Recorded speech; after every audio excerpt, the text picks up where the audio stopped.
November 1981, Shorthand Tamil Junior Grade. Get ready for the dictation. 10 seconds. 5 seconds. Start.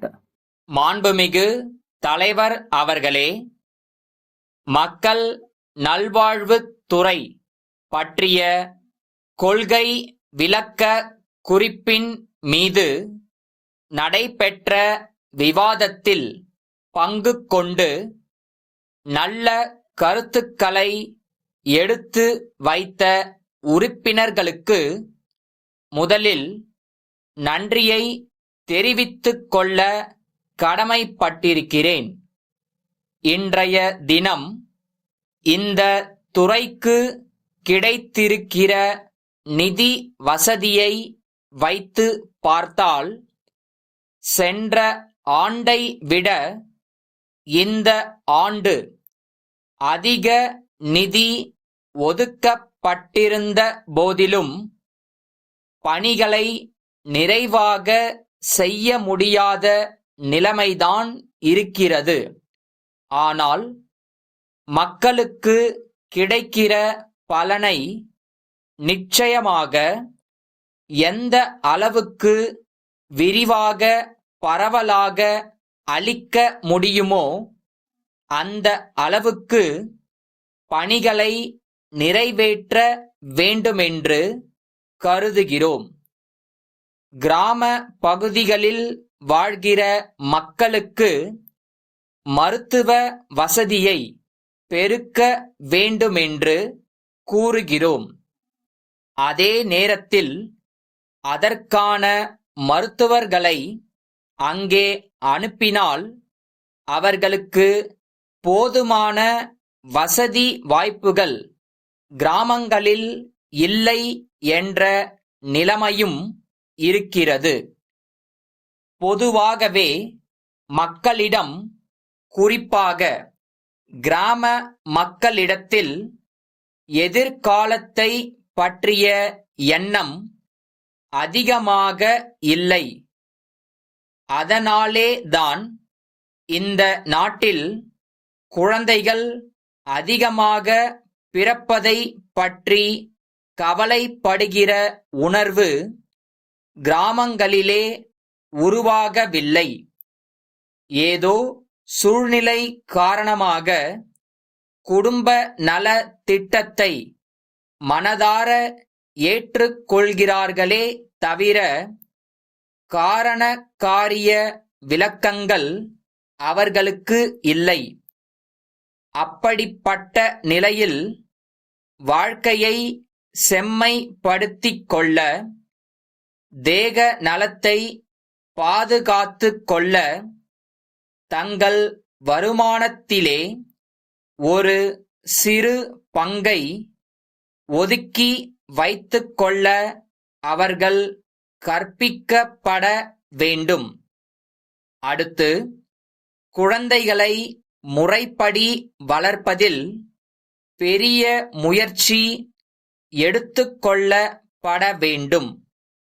குழந்தைகள் உடல் வளர்ச்சியிலே மக்கள் காட்டுகின்ற அக்கறையை பொறுத்துதான் அவர்கள் பெறுகின்ற கல்வியும் அறிவு வளர்ச்சியும் கூட அமையும்.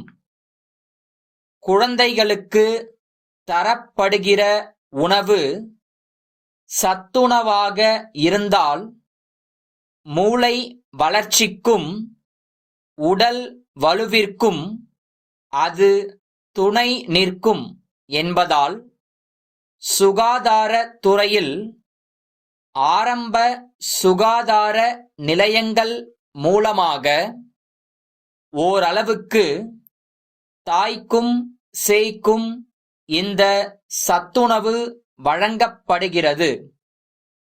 எல்லாவற்றையும் விட பொதுமக்கள் தங்களுடைய தேவையை உணர்ந்து நிறைவேற்றிக் கொள்கிற மனப்பான்மையை என்று உருவாக்குகிறோமோ அன்றுதான் நோய்களை போக்குவதற்கு வழி ஏற்படும்.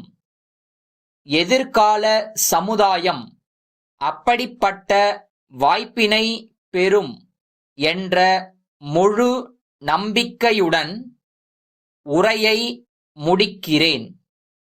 சென்னை பள்ளிக் கல்வி இயக்குனர், கடலூரிலுள்ள தென் ஆற்காடு மாவட்ட முதன்மை கல்வி அதிகாரிக்கு எழுதிய கடிதம். ஐயா, இவ்வாண்டு நடைபெற்ற பள்ளி இறுதித் தேர்வுகளின் முடிவுகள் அண்மையில் வெளியாகி இருக்கின்றன.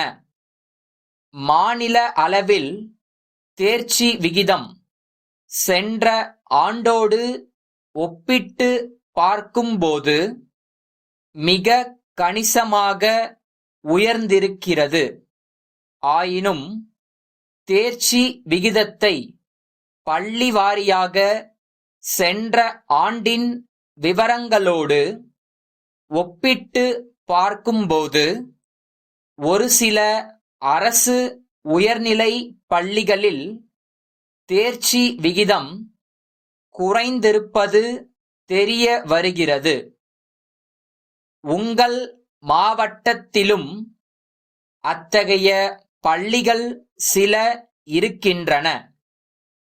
அந்த பள்ளிகளை பொறுத்த அளவில் தேர்ச்சி விகிதம் குறைந்ததற்கான காரணங்களை நன்கு ஆராய்ந்து இனி இவ்வாறு நேராதிருக்க தாங்கள் எடுக்க கருதியுள்ள உடனடி நடவடிக்கைகளையும் குறித்த ஒரு விரிவான அறிக்கையை தவறாமல் விரைவில் அனுப்பி வைக்கும்படி கேட்டுக்கொள்கிறேன்.